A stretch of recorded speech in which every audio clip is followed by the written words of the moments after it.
లేకపోతే మీ క్లోజ్ ఫ్రెండో ఎవరో ఒకరు మీకు ఉండాలి.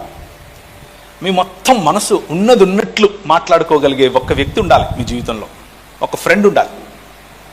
ఆ ఫ్రెండ్ లేరనుకోండి, మీ ఒంటరితనంలో మీకు అవసరం లేని వాళ్ళు ఫ్రెండ్స్ అవుతారు, మీకు ఉపయోగపడని వాళ్ళు ఫ్రెండ్స్ అవుతారు. కానీ మనస్సులో ఉన్నది ఉన్నట్లు చెప్పుకోవటానికి నువ్వు ఏం చెప్పినా కానీ విని నేనున్నా లేరా తమ్ముడు నీకు అని చెప్పేవాళ్ళు అయి ఉండాలి సుమా. లేకపోతే అయిండ్రా అయిందా, నేను చెప్పిన ఆ రోజే చెప్పినా నీకు, ఆ రోజే చెప్పినా, నువ్వు డైరెక్ట్గా నరకానికే అని చెప్పేటోళ్ళు వద్దు. వాళ్ళు ఎంత భక్తిపరులైనా సరే వద్దు. అలాంటి వాళ్ళు మీ జీవితాన్ని కట్టలేరు. సలహాలు ఇస్తూనే మీ బలహీనతలను అర్థం చేసుకుంటూ మీతో పాటు నడిచే ఒక్క ఫ్రెండ్ను మీరు పట్టుకోండి.